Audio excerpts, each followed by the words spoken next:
We're on the line with Gavin van Zyl, who's got 6 runners at Hollywood Bets Gravel on the turf on Sunday, the 11th of October. Firstly, Gavin, thanks very much for your time and for joining us on the line. Most welcome. Thank you very much. And your first comment to me was that let's not talk about Grey Ocean in the first race because you are going to be scratching him. Yeah, he's just not where we need him at the moment, and he's a little bit off, so we'll take him out. Okay, so that leaves us with 6 runners. Some of them key runners, I would venture to say, in terms of how punters are going to structure their bets, but we'll come to that as we go through them one by one. In race 2, you've got number 11, Shastina. We all know she's got a superb pedigree. She showed a little bit of pace first time out. She's back over 1,000 meters for her second start. Is this the kind of trip that she can be effective over?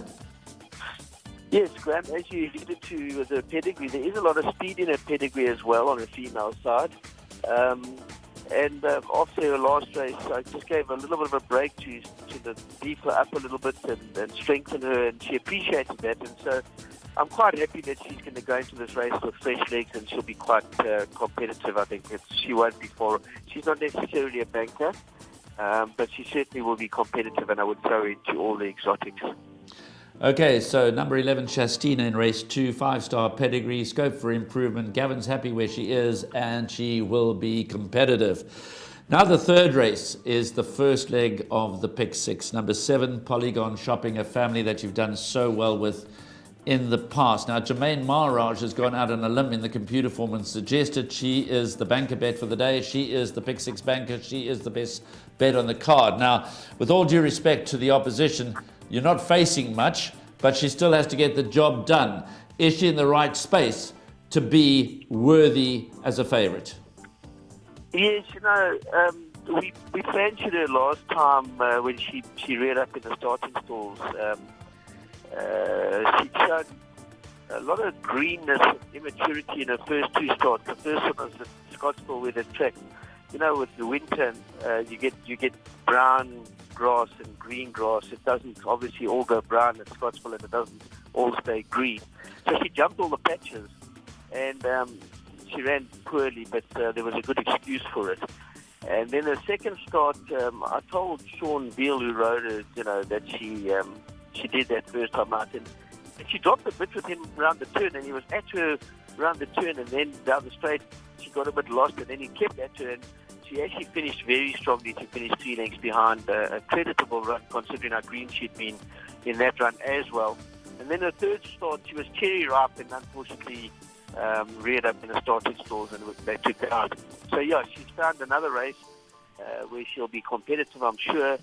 And like you alluded to, she's the full sister to a Long Cape Polly. This ground will suit her, and she's working well enough. And the improvement from her last 2 starts. Okay, Gavin, I've just lost you there for a second. Are you still with us?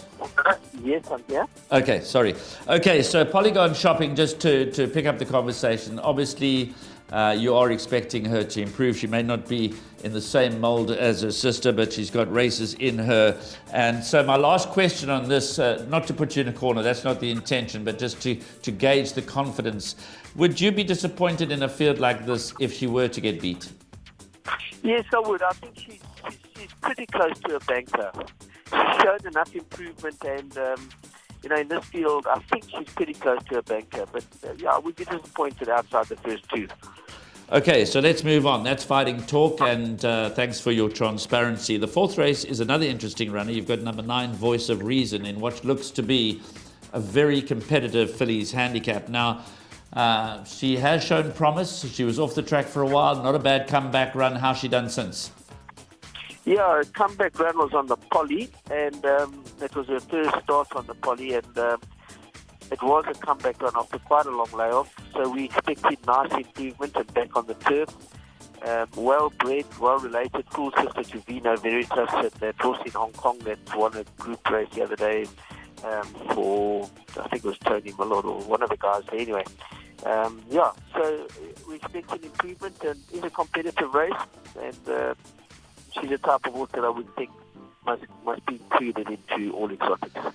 Well, such is the open nature of the race that I guess all we can ask of you is that you confirm that she's heading in the right direction, because she may actually have a big chance in a race like this, but it's that competitive that she will absolutely need to be at her best to come out on the right end of the photographs when they're taken at the end of race 4.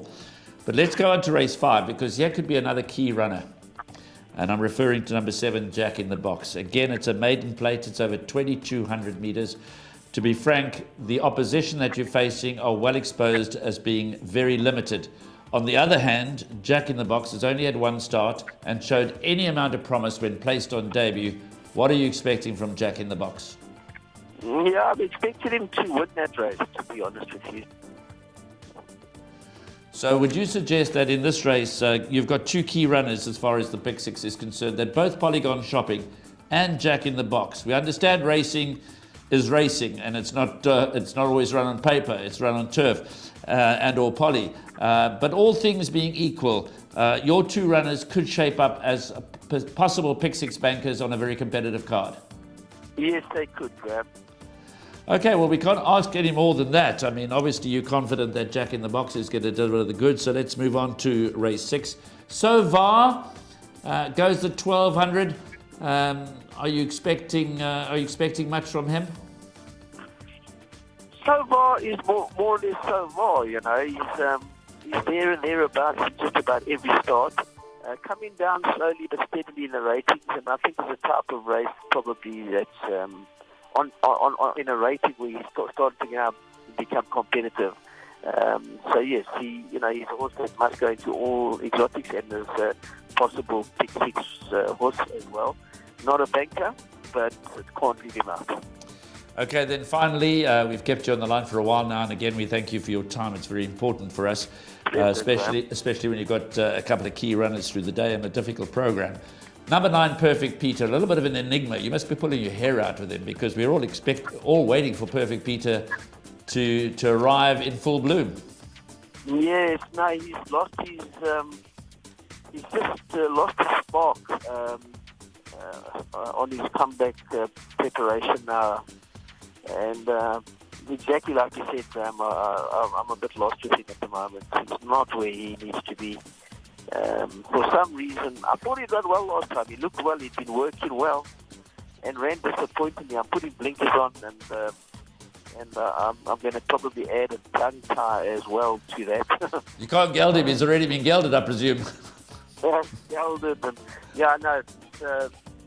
I'm not very confident with Perfect Peter at the moment. Very unfortunate and very frustrating, because I rate him very, very highly, and he's just, for some strange reason, he's lost his form. He has got leg problems, although he's not sore. He's just not happy, and he's obviously protecting something that he can't see there. And he's got a little bit more intelligence than the average, probably thoroughbred, and he's decided he's going to protect himself. Okay, Gavin, that's fine.